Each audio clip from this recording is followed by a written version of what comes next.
The construction site buzzed with activity as workers arrived early, their loud chatter and clanging tools quickly disrupting the calm morning.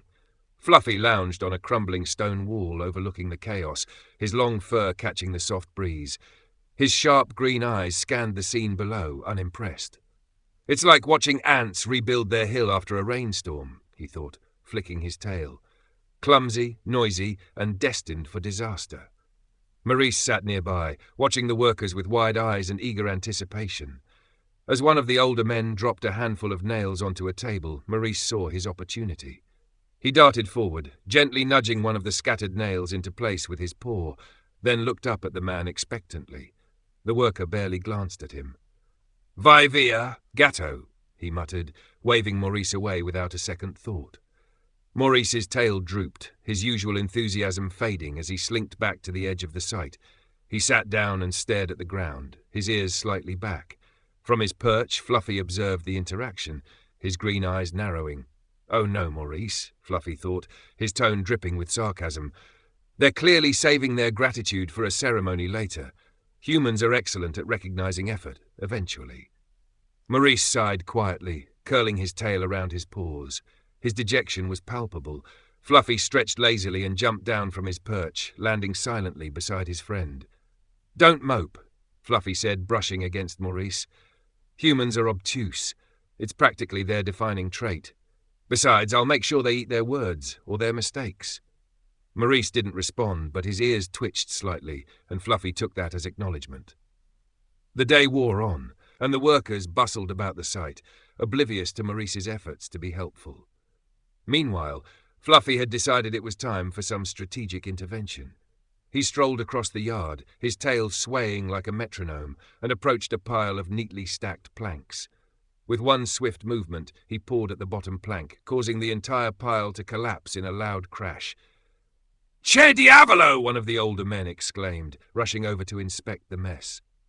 As the workers scrambled to restack the planks, Maurice saw another chance. He carefully picked up a smaller piece of wood in his mouth and trotted over, placing it neatly on top of the pile.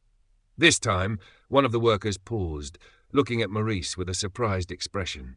"Guarda, il gatto aiuta," he said with a chuckle, giving Maurice a friendly pat on the head. Maurice beamed, his tail swishing happily. From a distance, Fluffy smirked. "See? All they needed was a little chaos to wake up their tiny brains. You're welcome, Maurice." As the sun climbed higher, the workers took a break to regroup and snack. Fluffy prowled the site, his eyes landing on a toolbox left unattended. He leapt up gracefully, his weight causing the lid to snap shut with a loud clang. One of the workers jumped in surprise, spilling his coffee in the process. "Fluffy!" Emma's voice rang out from a nearby window. She shook her head, smiling faintly. "What are you up to now?" Fluffy ignored her and slinked away, pleased with himself. The workers returned to their tasks, now more wary of leaving anything within Fluffy's reach. Maurice, emboldened by his earlier success, ventured forward again. This time, he carefully nudged a wrench toward a worker who had just dropped it. "Grazie, piccolo aiutante," the man said, giving Maurice another pat. Maurice's eyes sparkled with joy, and he turned to look for Fluffy, who was watching from the shadows. "You're on a roll today," Fluffy muttered to himself. If only humans were this quick to catch on in general. By late afternoon, the site was winding down. The workers were gathering their tools, their conversations growing more relaxed as the day came to a close. Maurice sat on the edge of the site, his earlier sadness completely replaced with pride. One of the older men noticed him and reached into his lunchbox, pulling out a small slice of salami. "Ecco," he said, tossing it to Maurice. Maurice caught it eagerly, his tail wagging as he chewed the treat. From his perch, Fluffy sighed theatrically. You'd think they were rewarding him for inventing electricity. Still, I suppose progress is progress.